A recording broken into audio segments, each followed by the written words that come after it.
Hi, folks. Hi. Welcome back. If you can't, is that someone knocking at the door? Not my door. If you can't hear us, would you leave a blue heart in the message and we'll move the camera a little bit closer? So, haven't done this in several weeks. Really? When was the last time you did this? Before the new year. This is your first. Wait a minute. Yes. This is your first Ghost Stories of Miss T.I. and Spooky Miss T.I. in 2021? Yes, I believe it is. Oh my goodness. I know. It is. This is kind of a big deal. It's a big deal. And This is a launch, T.I. It's a new launch. Oh, so it's good to see, well, I can't see you all there, but it's good to be back together. It has been a crazy month. It's been about a month and a little bit more. And so much has happened. So much has happened in so many ways. And here we are, because in the times of difficulty, in times of uncertainty, in times of joy or sorrow or anything, people get together and tell stories. Yeah. So the last thing I believe that I did on Spooky Miss T.I. was to do a Zoom story circle. And I'm going to do another one of those probably next month. So, and next month when I do it, I will record it so I can post it. But it was so amazing to have a group of folks together listening to each other's stories, not just listening to me. Sometimes, I run out of things to say, believe it or not. But it was so lovely to have people there telling their stories. And I'm here visiting with my daughter, Era. Hello. Hello. I was also in the Zoom, and it was really cool to see how many people were inspired by the stories they heard you telling. Because, telling ghost stories is something that I like, and something that you like, and something that some people like. But for people who've experienced these things, it's not always the kind of story that you can come out and tell or get feedback on. And what I thought was so cool about the Zoom was how many people were able to share their experiences, and we got to hear some really, really cool stories. But then also kind of the dialogue and the feedback afterwards I thought was so cool. Right. Right. Because this isn't just, a one-sided storytelling thing. There's a community out there that you're kind of building through, these stories, which is really cool. And it was really cool to see that in the Zoom. That's I felt the same way. There are a lot of podcasts and things where people write in their stories or call and tell their stories, and then there's maybe a dialogue between the host and the person, if that. But the Zoom story circle was so much more organic because, as Era said, people were interacting with one another, not during the story, but comments after and in the chat part. So it wasn't like being interrupted like every time in my life I've tried to tell a story live with my family. So it was. But what about the? And then you forgot the part about. So that was a really wonderful experience, and we will do that again. Out of that, I posted earlier this week a Zoom call that I had with my friend Sammy. If you have not had a chance, please go check out her story. She told her story on the story group in December, and her story was just poignant and remarkable.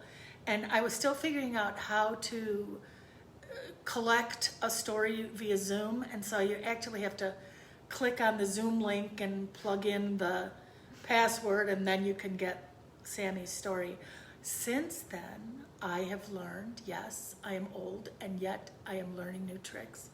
I've learned how to save the story on my computer, and I will have another story in a couple of weeks from one of my former students who is part of this group and who has tuned into many of the stories and has had her own stories to tell. And so I'll post that in a couple of weeks.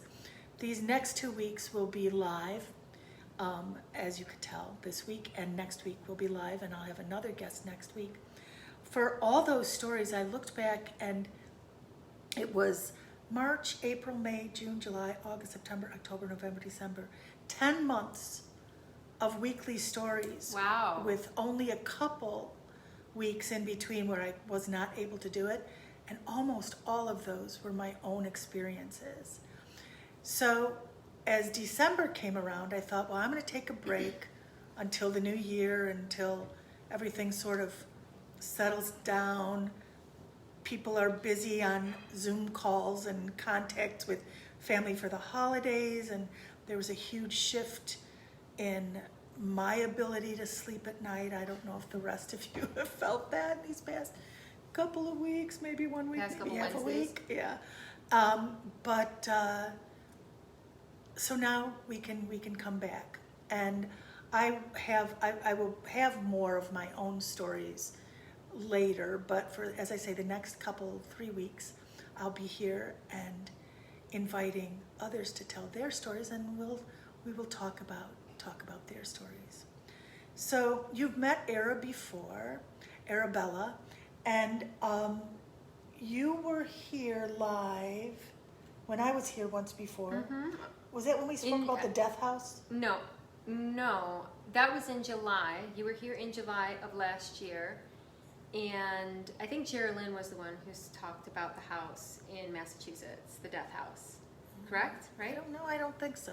I told a story last time you were here about a house that I lived in Traverse City Right. on Indian Woods. Right. That was an interesting story, just because there were so many things that happened following my personal experience that sort of validated it, and that's unusual. You know, a lot of times when you encounter something paranormal, you can chalk it up to maybe your imagination or something else. You know, sometimes you can really explain it away. This experience was interesting because the things that I encountered ended up being validated outside later by other people.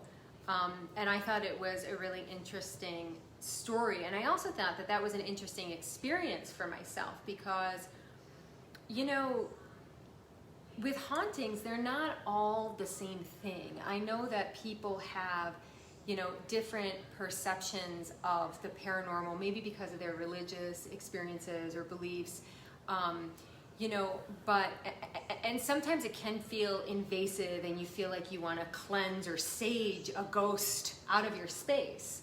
But that was an enlightening experience for me because I didn't feel like that entity was invading my space, even though it was definitely a haunting. It was almost as if, you know, it was almost as if that was her heaven. You know, that was the place she wanted to be. And so I learned how to coexist with her in that space. And I was, you know, there were moments that I had some frightening incidents that were uncomfortable, but only because they were abnormal. Not because they were threatening. Right. And so I thought that was an enlightening experience for me. That was the last story that I told, and I think that was in July when you guys visited. Right. Yeah. Yeah. So on the December group storytelling thing, Era told about a time when she was traveling, and it was it's quite a stunning story. It was a different kind of experience. Yeah, you know, if you travel, hotels and things, I'll tell about this maybe if there's time after she's done, but there are hotels that have frightening things. I spoke about this once with Rachel when we talked about ghosts on tour and that one room that was so scary, but there are more. But if you Airbnb places, Oh yeah. then there's probably a greater possibility. I of mean, something any place else that you stay, right? Any place you stayed. But if you, with an Airbnb, you're not just staying in a room that is always a temporary room, but very often it has been a home and has been a place where people have lived out their lives. and sometimes they live out their afterlives in these places as well.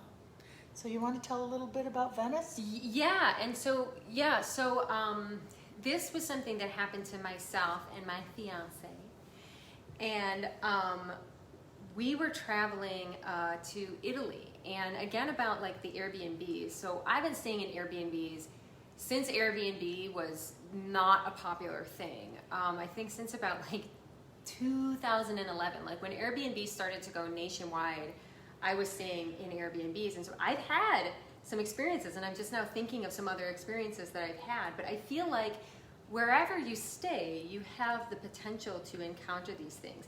It doesn't even have to be a place you're staying. It could be your workplace. It could be a school, right? Right. There's possibility for these things just about anywhere. But if you are staying in a particularly ancient place, the odds that you're going to encounter something are probably a lot higher. And that was this particular experience. And this was a very, very different experience than my experience living in Traverse City and Indian Woods. This was a frightening experience. So my fiance and I, we were taking an epic trip to Italy. And I think that this had to have been in 2015, maybe. And it was his first time out of the country. It was such an exciting trip. We had a great time. We did like 10 days, and we pretty much did the entire country of Italy. And I organized and planned the whole thing, and we stayed in hotels and Airbnbs and planes, trains, automobiles, the whole thing. It was a great time. And our first city that we stayed in was Milan. So we flew into Milan in Italy, and we stayed for a couple of days at a beautiful hotel. We were having a fantastic time. We were jet-lagged like crazy, so we were up all night and wanting to sleep all day, and we hadn't really settled in when we were making our first transit in Italy from Milan to Venice. And so Milan is in the north part of the country, and Venice is on the east kind of coast, and it's a little bit south. So we drove through the Italian Alps, so through the top of the country, to make our way to Venice, and we were going to take a day. We rented a car, and so I had to learn Italian and how to drive at the same time. And we rented a car, and we drove across the Swiss Alps. It was a beautiful day, but I was pretty tired, and we had stopped along the way at a couple of beautiful cities. I think we stopped in Verona, which is like the city Romeo and Juliet takes place in. And so it was a long day, and so, you know, I was already tired to begin with, and that day made me even more tired. Now, our stay in Venice, we were in a hotel in Milan, but in Venice I had rented an Airbnb, and I'd rented an Airbnb in the old part of the city. And Venice is a city, and it's an ancient city. It was one of the first cities that was settled in Italy, and it was one of the places where the first Coptic churches were built. It was one of the first places, I want to say, where there was like a stronghold of Christianity. So I rented an Airbnb in the old part of Venice, and I was really excited. I mean, the pictures were amazing. It was a new place on Airbnb, but at the time, most places in Italy were new to Airbnb. It had been international for a while, but it was only in big metropolitan cities. So I found this beautiful Airbnb, and when I was securing it to rent, I talked to the host a number of times, and he was very pleasant, very polite. But when we, you know, confirmed our stay, there was one thing that he kept saying, and he had repeated to me in his communications that we had to arrive before sunset. So at first it didn't strike me as odd until I saw that he repeated this about 3 or 4 times in short communications. It seemed a little excessive. So for me, I live in Chicago.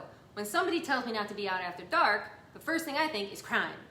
So I'm like, okay, this guy's saying we probably shouldn't be out after dark. I'm gonna look on TripAdvisor. I'm gonna check out and see if the area that I'm staying is like heavy pickpocketing or robbery.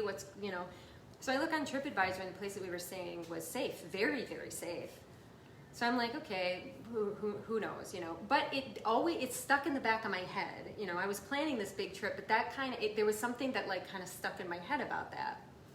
So we are traveling through the Alps on our way to Venice, and in order to get to the old town, we have to drop off our rental car and take a ferry across the Grand Canal to get to the sunken city, the old part of Venice.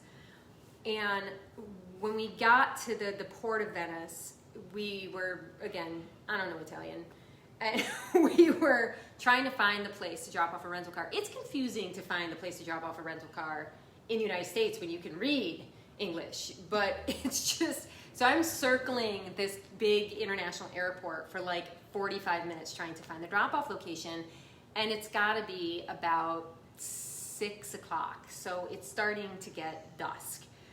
And I am exhausted at this point. Now, you know, like when you're already tired and then you have like an obstacle and a confusing thing and you're driving, like the level of fatigue just was setting into my bones, and I was every kind of like frustrated.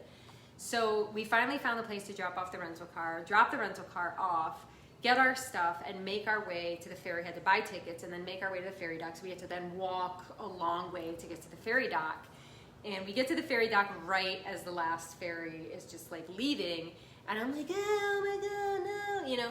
But the guy is like, oh, don't worry, you know, blah, blah, blah. He's like, there will be another one, 20 minutes. And Liz like, okay, great. And the sun is starting to go down. So I start messaging our host to let him know, hey man, I can't guarantee we're gonna be there before the sun goes down, you know. And he responds right away. He's like, he's like, you're not on this last boat? I was like, no, we have to wait 20 minutes. He's like, okay, hurry, get as soon as you can, you know. And again, he was polite. He wasn't being rude, but there was a sense of urgency. And again, it just like, it struck me as odd. So we get into the ferry, 20 minutes, we sit at the dock, and I'm like dying. I am so tired. I cannot even, I couldn't spell my name if you asked me. I'm so tired. And it's a palindrome. Yeah. That tired. And so we finally get on the ferry, and I remember crossing the Grand Canal and watching the sun begin to sink over the water. And the sun is enormous. You know, we're a little closer to the equator than here, quite a bit closer. And so the sun is enormous, and I remember seeing it sink down. And I was like double visioning at that point. I just wanted to go to sleep so bad. I was jet lagged 3 days and had just driven a very confusing trip on the autostrada for like 6 hours. It was horrible. And we start pulling into the dock, and I start sort of waking up. Julian starts waking me up.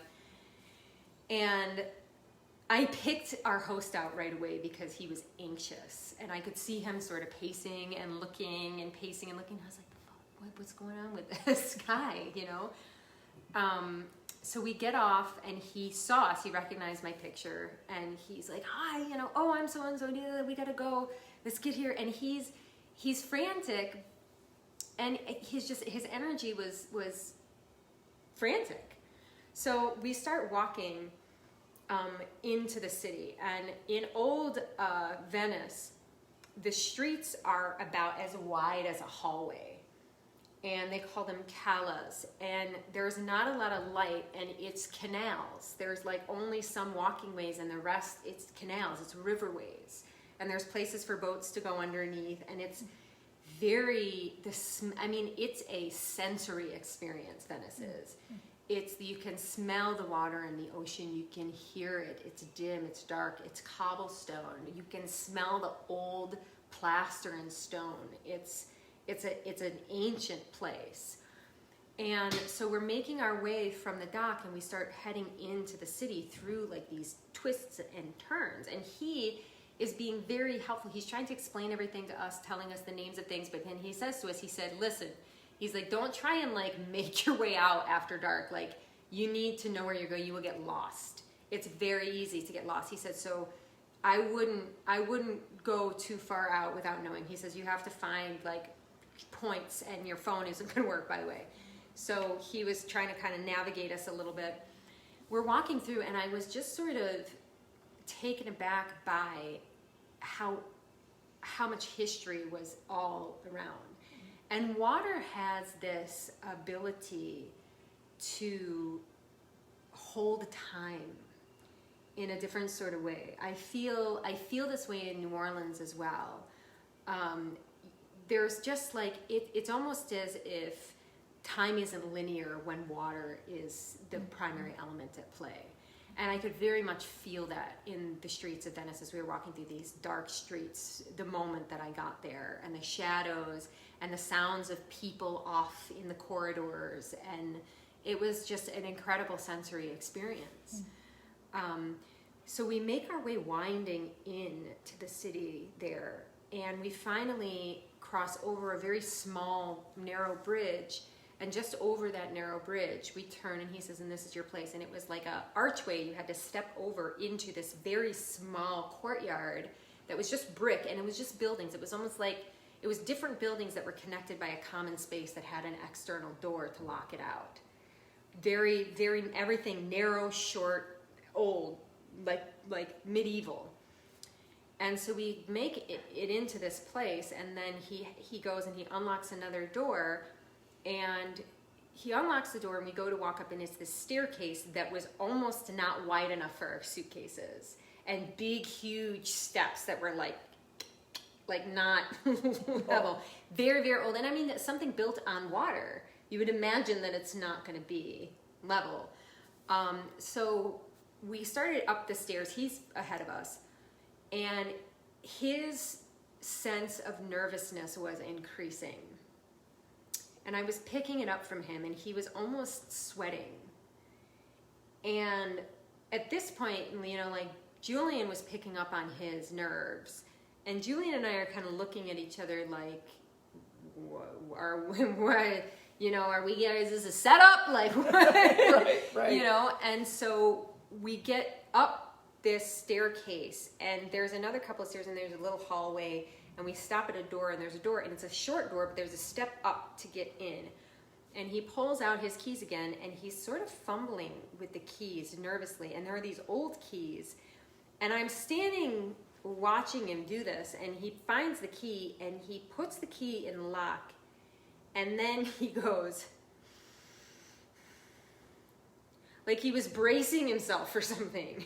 And I'm like, me and Julian looked at me at that point, and I was like, I don't know, man. You know? And he unlocks the door, and he opens the door, and he pushes the door open for us to walk in, and I'm right behind him, so I stepped in first. And upon stepping into the apartment, the very first thing that happened, and this kind of all happened simultaneously, the first thing that happened when I stepped foot, I walked like 1-2 steps into the apartment, and the very first thing that happened is that fatigue and exhaustion gave way completely to a sense of alertness, right? And that's happened to me before. I know that feeling. Yep. That's the feeling, you know how when you're almost dead asleep and you hear something outside and you're all of a sudden like on it? Right. That's what it felt like. So I was super fatigued, but I stepped not 2 feet into the place, and all of a sudden it was like my senses turned all the way on, like smell, sight, sound, taste, touch, on. I had to be aware. And no sooner did that happen than a smell hit me. And it wasn't a smell like, oh, what's that smell? Like, you know how you can smell with your nose? It wasn't a smell. It was almost like it was already in my nasal cavity. It was like hit me right like in the third eye. And it was an extremely pungent smell, and it smelled like roadkill. It smelled like something dead and rotting. It didn't smell like sewage. It didn't smell like bad food. It didn't smell like a raunchy apartment. It smelled like something was dead. So right when I step in, this happens. My alertness turns on, and then I get this smell. And no sooner does this smell hit me, but then that goes away. Like it was there and then gone in an instant. A very powerful, pungent smell there and then gone in an instant. And so now I'm really quite aware and paying attention. Julian comes in, and I'll explain the layout of the place. So if you stepped into the door, right? This narrow door. Directly to your right, there was another narrow door that was the bathroom, and it was an old bathroom, like with a tub and a nozzle that was supposed to be a shower head, but the shower head don't hang up. It's just like so you can spray yourself off while standing in the tub, and then just like a toilet that doesn't have a back or a tank or anything. It's just direct plumbing and a small sink. Just a little bathroom right to your right. Straight ahead, there was a little linen closet with a mirror. Just past the bathroom on the right, there was an arched doorway, and it went into a small living room, and then back towards the bathroom in there, there was a small kitchen. And then to the left, at the end of the hallway, there was another door. And that door looked like an external door. It looked like a door that you'd have to the outside of your house with like a padlock. And then there was another hitch lock, and then there was a lock handle on it. That was the door to the bedroom. What? Yeah. And the bedroom was clearly an addition. It looked like it had been built on. It looked like part of the building had collapsed at some point because there was like etched brick, and then there was stilts outside, and there was like another built on, and that was the bedroom. Okay. So at some point, this apartment could have just been that one small living room. That's probably what it was. So I step in, I have these sensations, this smell and this sense of alertness. Julian comes in behind me, and I can tell he's a bit nervous. And the guy, our host, won't take a step into the apartment. He's talking really fast. He's like, there's stuff over there, there's stuff over here, there's the bedroom, you have my number, call me if you need anything, bye, good luck. And I'm like...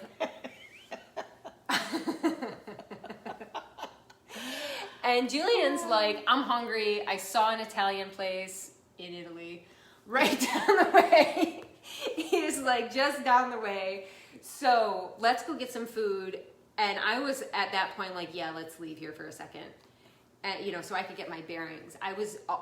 It was overwhelming. So we leave, we go down, we get a little food. It was just like a few steps away from the door, which I was like, we're not going to get lost that way. So we go down, we get, food, we come back, we come in, and we immediately go to bed.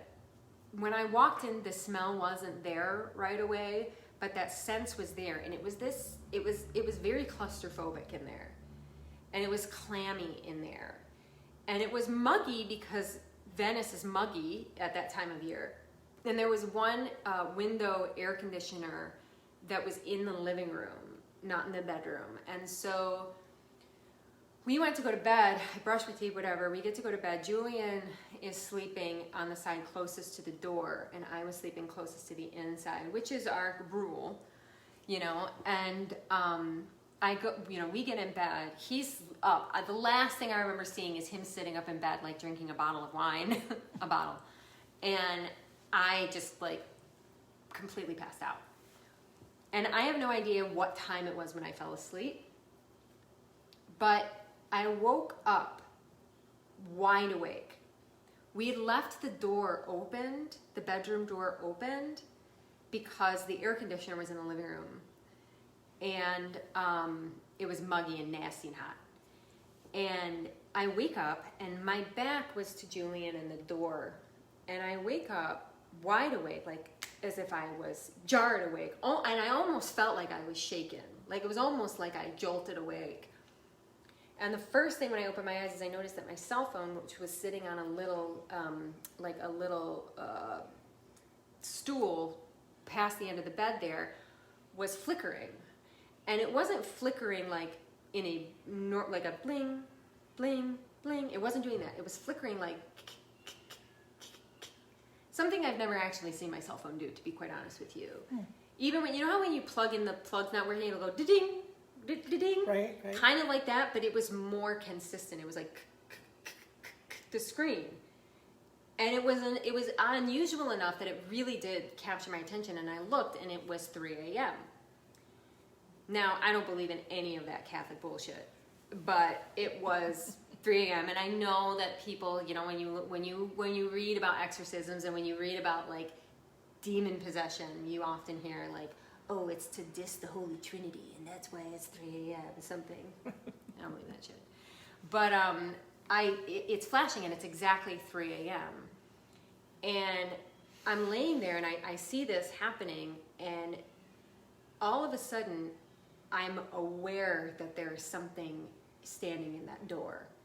Not that I can see it, but I'm aware that there is something there. And I immediately go to turn over, and Julian is laying, and he's facing me, and his back is towards the door, and his eyes are as wide as saucers. And he looks at me, and I'm kind of sitting up at this point, and he looks at me, and he goes, don't. At that moment he said that, I heard this sound. And at this point, I'm looking at the doorway, and the door is empty. There's nothing there. There's darkness there. But I know there's something there.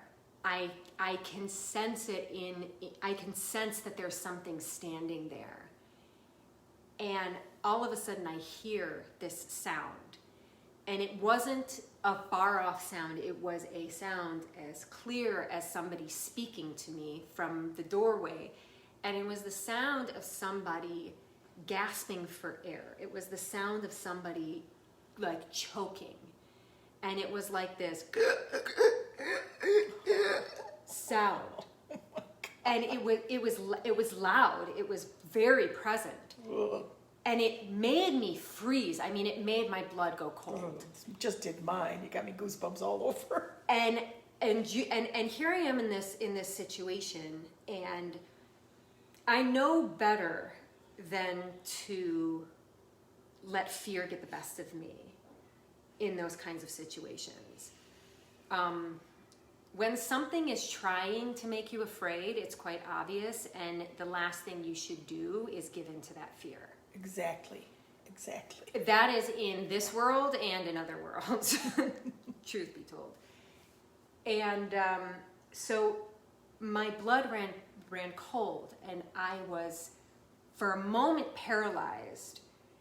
And, Julian's standing there looking at me and not knowing what to do. And I immediately just pulled all my energy back into myself, and I said out loud, it can't come in this room.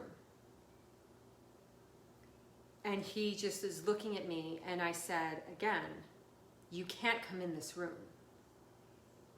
And it just quieted, and then again, this gasping sound, and I just stayed there, and I don't even know how long I was sitting up, sort of confronting this. And I sat there for a minute, and it would fade out, and it would be dead quiet, and I would think it was over, and then it would start back up again. And it was several times, and I don't know how long this sort of went on, and I don't even know how long the time periods were between what felt like it would go away, and then it would just be there again. And at some point, I'm sitting up, I'm leaning up, and I'm not aware of anything else going on except that I'm kind of like facing this thing off and holding my ground in the sense that it cannot come in this room, and knowing that it couldn't come in this room, and just maintaining that awareness that, okay, there you are, and that's that, And I don't know how long this went on, but at some point, the light in the room started to change because it started to be like dusk. Oh, and dawn. And the other thing was that it was hot. I was really, really hot while this was going on. I mean, I felt really like over hot. Like when you get really, really hot, like when it's hot and all of a sudden you get too hot and you're like, that's what I felt like the whole time. Like it was very hot in the room.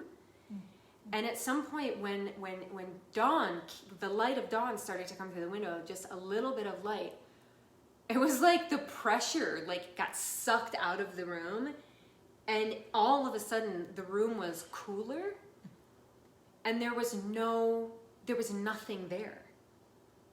And I waited for it, and there was nothing there.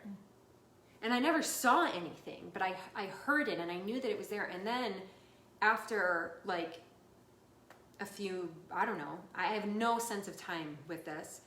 I just like laid down and crashed to sleep and slept until like probably 11:30. It had to have been early in the morning. I slept several hours, and Julian slept several hours.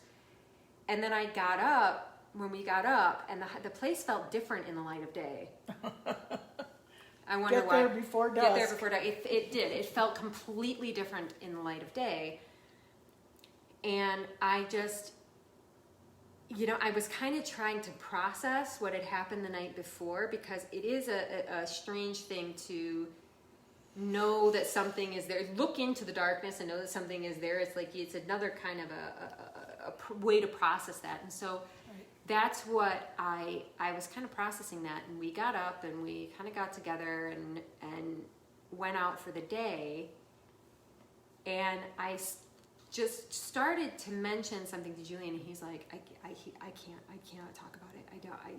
I just can't. He was very, very, very disturbed. Now, Julian never, he was a bit of a skeptic.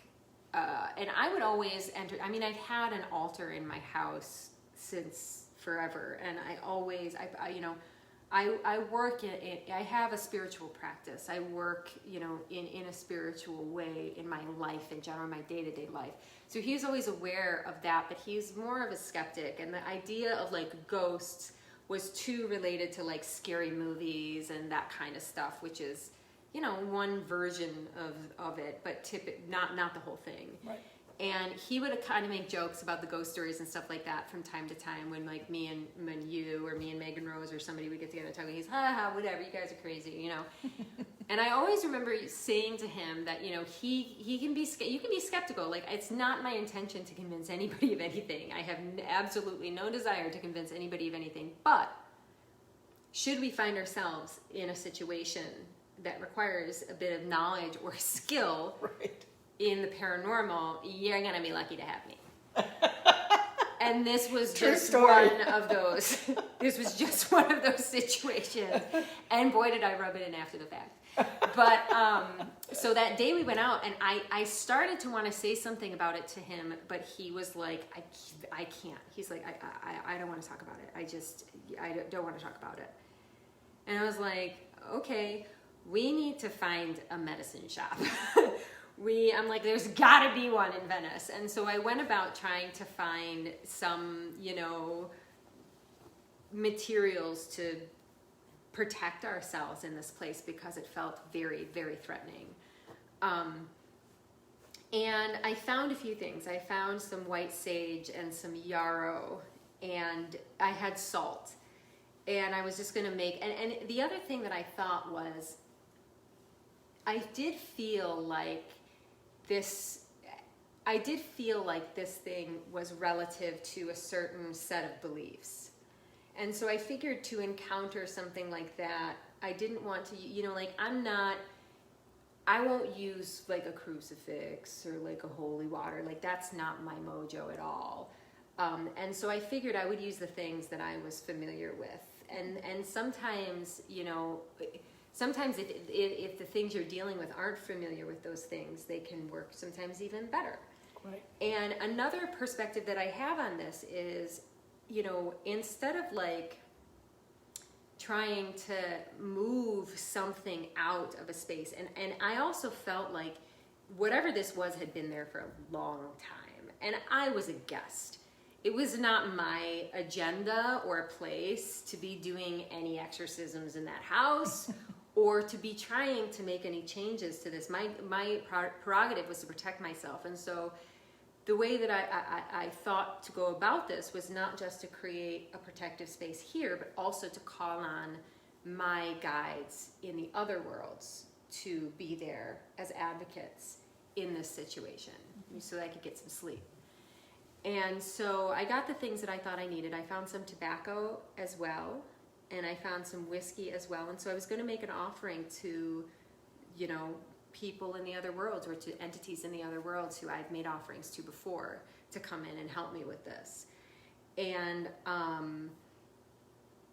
we get back to the house in the evening, and I have a few things, and I'm kind of preparing myself for a little bit of a rough night. And I also knew something. I got a sixth sense. You know, I started kind of thinking with my third sight on this, and I got the message that I needed to make sure that all of my belongings were in that room and not in the rest of the house. I didn't want this thing to be spending any time with my personal belongings in the space that it had dominion. Mm-hmm. So when I got into the house that evening, I gathered all of my stuff out of the bathroom, and I gathered all of my stuff out of the rest of the house, and I went in and I was looking for salt and went into the kitchen. And again, this is kind of confirmation, I guess. I opened the cabinets, and there was nothing in the cabinets except like a giant Michael the Archangel candle, 2 bottles of holy water, blessed salt, white candles, a crucifix, like a war chest in the kitchen cabinet. And that was the only thing that was in there. And I was like, yeah, so clearly we're not the first people this has happened to.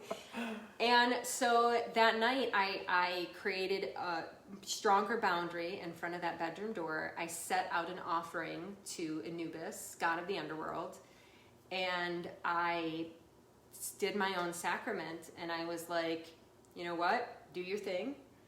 Like, you can't come into this space, and that's all I can do. I moved all of our stuff out of that room.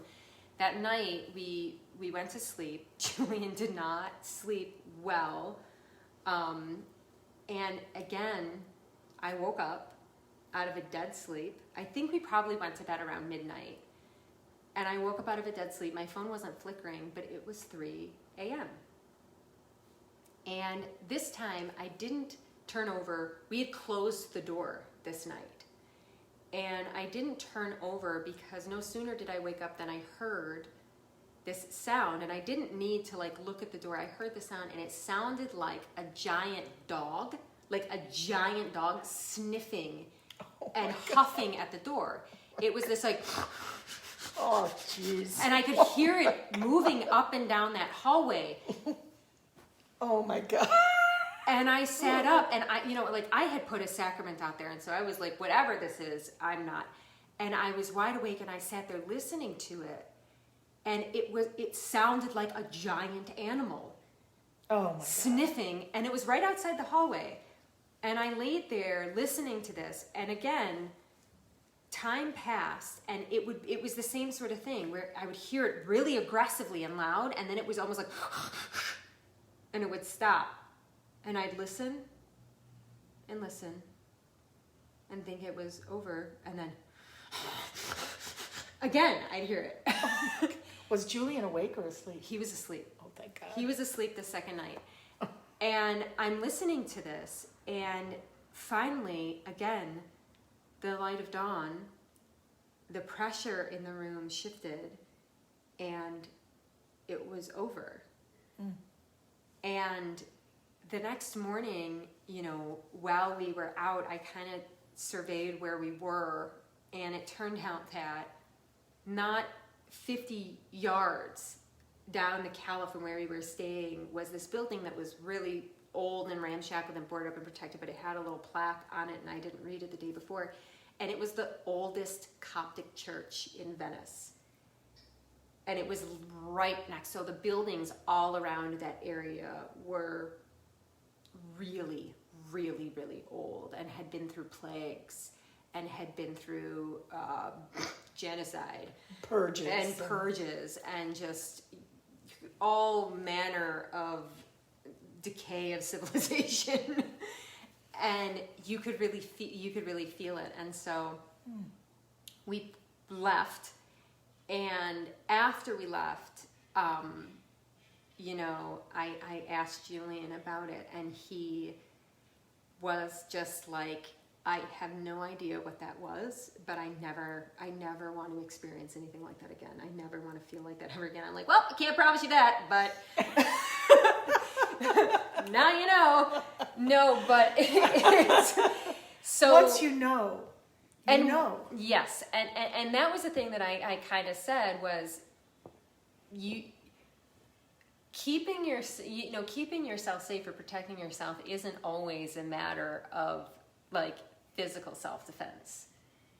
You have to be willing to believe what's going on. The worst thing you can do is encounter a very real situation and not believe what's going on, because that makes you very, very vulnerable. Mm-hmm. You know, that sense of shock is what makes you really vulnerable. And, you know, that Airbnb was also taken off Airbnb after we stayed there. What kind of a rating did you give it? I didn't actually say a bunch of stuff about it. I didn't feel like I needed to. The one thing that I did say that it was absolutely unacceptable for children. It was not a family place. I wouldn't bring pets. Like they're, you know, but it was taken off. And I did send him a message, and I told him that, you know, because you can send your host a private message. And I said the place was very clean. You know, I was honest, because they ask you specific things. They don't ask you, was it infested with spirits? You know, they ask you very specific things. And so I said, you know, it was very clean. It was accessible. It had all of the features that it said it did. The pictures were accurate. The only thing I told him, I said, we had a rough time sleeping. I said, we really had a rough time sleeping. And he's like, oh, I'm so glad that you had to say, I'm so sorry. I'm so sorry you had a rough time sleeping. I'm really sorry. And he took it off Airbnb. Yeah. But then the other thing is that became a reference point. That experience became a reference point for Julian for the paranormal. And he has since encountered other places. And when he has the way that I know that he's sensing something paranormal is he will say, feels like Venice in here. He's like, why does it feel like Venice in here? And I'm like, well, it doesn't, but you know what? I hear you. So that was a very dramatic story, and that was one of only a few times that I really felt very afraid. So can we talk about that Sure. thing? Was it the same thing each night, do you think? Okay, so the first night, it sounded like human gasping, like unable to breathe, like death throes. To be honest with you, I had absolutely zero curiosity to pay attention to what it was. Okay. In other situations where I've encountered, like you know, sometimes you encounter something and you immediately tune into it to see what's going on. I had absolutely no desire to know anything about this. Okay. It could have been something different. I also think to some degree, what was out there the second night, the animal, didn't scare me the same way as the thing before, and it could have very well been one of my protective entities that I had called on. Oh, that's really It could have interesting. very well been. It could have very well been. A sniffing around. I'm kindred with those kinds of yeah, animals. you have animal spirits. Yeah, as well as and human. so it could have very well been, because I really did. My defense in that situation wasn't protective boundaries and amulets. My defense, I felt like the thing that was there was very old, and it was not my place to try and reckon with it, right, or anything. So I called on things in the other worlds to protect me in that situation. And what was there the second night could have very well been that. And showing up right at the time that the other thing could have shown up. Right. You know? And did it feel different this Yes, time? it shocked me. Okay. And it had a similar pattern, but I don't know if the thing was mimicking the pattern of the other thing, the protective entity. Because again, I wasn't nowhere near as frightened, and I also didn't feel the same need to be on watch. Okay. Plus your door was closed. My door was closed, and I did have, I had boundaries. Yeah. But I didn't put any effort into trying to figure out what it was. I don't care what it was. I don't want to know what it was. I don't ever want to see it again or hear it again, you know? So that, yeah, so I don't know. I don't know. Yeah. Well, that makes that, I understand that. I understand that. That's, unfortunately, I've never been in, well, I suppose I've been in a situation similar to that, but I always want to try to understand the nature of the beast. And I don't know if it's just my my compassion for things beyond myself. It's not like a, you know, wanting to fix things or connect. I want to understand. And I feel compassion for things that are ancient and that are, you know, are emitting the sounds of suffering. And so when I hear the sounds of suffering, for me, I feel terror. But then later, I want to try to understand it, because there's so much to learn. There's just so much to know, and so much we don't know. And these ancient things, I have never been in a place that ancient. I probably, in this life, probably never will be. I'm not very, you know, I would never have been able to get up into that place, for one. Yeah. No, Venice would be a trap for you. Yeah, Europe would be, you know, if you have any kind of disability, many of these places are completely beyond reach. But so I'm not sure in a situation like that. I also would say this, you know, I understand where you're coming from with that, certainly. But I think that there is also, I think you do have to be careful, because you have to be careful about being drawn into things.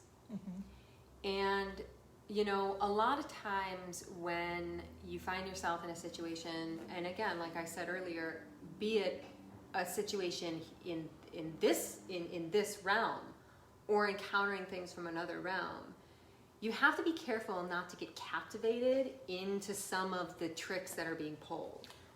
Right? I understand that. Yeah. And so, you know, do you remember the story?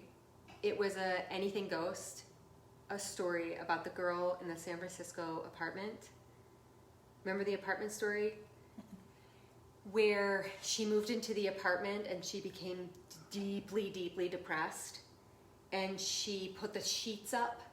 Oh, was it on that, or was it? It was Anything Goes. Okay. It was one of the originals. I do remember, and it was her name and all that yes, stuff. and what happened is she had so much empathy for the entity that she got completely sucked in. Okay, so here's the difference. Yeah. There is a big difference between empathy and compassion. Okay. Empathy is feeling what they feel. Compassion is understanding. Okay. It's more cognitive. And this is something that I've learned in my 1,000 years on this planet, because forever I would empathize, and I would feel like when I would be contacted by spirits that had suffered, I would feel it. And it would drain me, and it would drain me emotionally, and even non-human spirits. It would tap my soul. It would rip off shards of my own soul that would blend with the thing I was empathizing with. And and I've learned the difference between empathy and compassion. And compassion is an ability to understand the suffering, the joy, the whatever of something else without owning it. And so that, I think, has protected me in my later part of my life, in the second or third or 15th part of my life, so that I can try to understand and see, have compassion for, understand, and try to figure out what is going on, what is this thing, without being sucked into it. Yeah, I think that you have to be mindful. very much so. Mm-hmm. Because you know, we are and those of us who do love deeply and who do feel deeply will experience these things deeply. And it's very true that you can be sucked in And manipulated. totally manipulated. Yeah. Oh my gosh, totally manipulated. Mm-hmm. You know, the thing that appears to you as a little child that needs your help is I think we could see very that well as a theme. not be, yeah, could very well Right. not be a little child who needs your help, but Right. something who is trying to connect We to see you. that in a theme. We see that as a theme, I think, in the paranormal, because not all things are out with the best of intentions, and I think we do see that as a theme, and so it is something, you know, to be able to have a distinction with, but also to be able to draw boundaries. And you don't have to engage with everything. And you know, if I would have had more time there, if I would have had access to the place and also had another safe refuge, maybe. But there was also a sense, especially with this thing, that whatever it was there. Mm-hmm. And this was its domain. This had nothing to do with me. And I really got that sense. And so I think that there's that as well. And I think that sometimes that's what you find in hotels or Airbnbs, places where there's transient people. Mm-hmm. You know, although, what was that one? Remember, what was that? Haunted Lives. Remember Haunted Lives? Remember that series, Haunted Lives? Probably. Remember the California Hotel? There was that one story on Haunted Lives that there was this guy and he stayed in this hotel and he ended up staying in the haunted room. Do you remember this? I don't. Okay. It was a story, and this was an interesting, so this kind of speaks to a little bit. He stayed in a hotel room somewhere in California, and the hotel room was notoriously haunted, and when he was going to sleep, this entity showed up. And he had this encounter, but all of a sudden he had a vision of what happened to her, and she was shot by her lover, who she was the concubine, which is she was the other woman or whatever, and he shot and killed her. And it just so happened, it seemed like it had nothing to do with him, but it just so happened, it turned out that he was a relative of this woman. Like when he went and did research, and it was totally out of the blue. He was staying at this hotel because of a work thing. So that's another interesting take on this. So maybe when you think something's transient, it could be connected to you. Connected to you directly. Yeah. Hey, this happened to me here, and by the way, you're my nephew. Yeah. We've had other experiences like that, but that will be the topic for another night. There you go. Is talking about how we can have connections that we don't know. And drawn to places without knowing why. Right. I'm sure some of you have had that where you're drawn to places without knowing why. Mm-hmm. Well, thank you for that story. You're welcome. That was a good one. It's nice to be back. It's nice to be able to see my girl after all this time. And you all take care. Stay well. Please, please stay safe. We can get through this if we all do our part. If we all wear a mask, if we distance, if we keep ourselves safe, then we'll still be here for each other for the next however long we can go with these stories. So if you have a story that you would like to share, send me a private message, and I'll be in touch with you and see if we could figure something out. It's nice to be back. I love listening to stories. I love telling stories, and I love that this is something we can all share. So peace. Have a good night. Have a great week, and I will see you next Sunday. Bye. Bye. Can you reach that thing? What do I have to do here? Just push stop. Finish.